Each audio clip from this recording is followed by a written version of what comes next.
जय भीम, नमो बुद्धाय. आत्तदीप भव या चॅनलमध्ये आपलं मनापासून स्वागत आहे. तर आत्तदीप भव असे बुद्धांनी का म्हटले?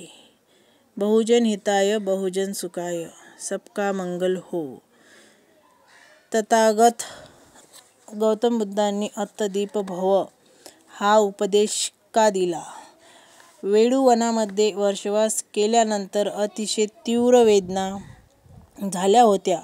त्यांनी आपल्या दृढ मनोबलाने त्यांना शांत केले.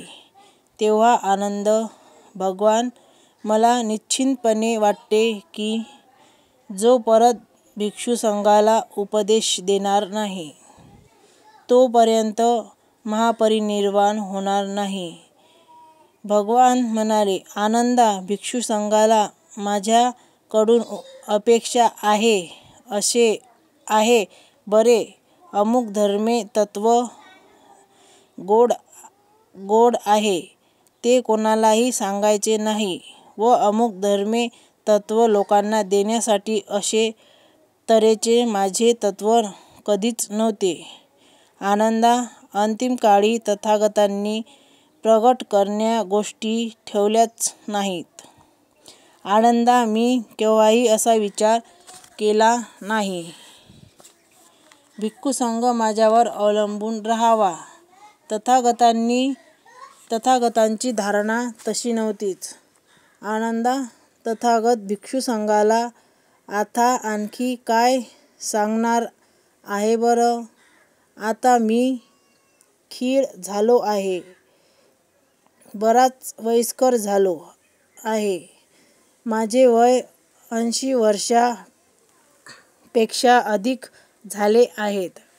आनंदा, ज्याप्रमाणे एखाद्या शेकड्याला बांधून चालवीत त्याचप्रमाणे तथागतांची यात्रा कशीतरी चालली आहे. आनंदा, ज्या वेळी वेदनांचा विरोध करण्यास अवस्थेत तथागता विनाअवलंब समाधी स्थिर राहतात, तीच वेळ तथागतासाठी सुखद आहे. म्हणून आनंद, आपला दीप स्वतः व्हा. आत्तदीप भव. स्वतःला शरण जा.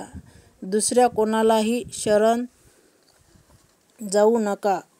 अशा प्रकारे आत्तदीप भव धम्म उपदेश तथागतांनी केला.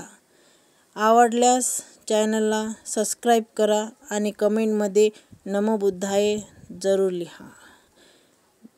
नमो बुद्धाय. जय भीम.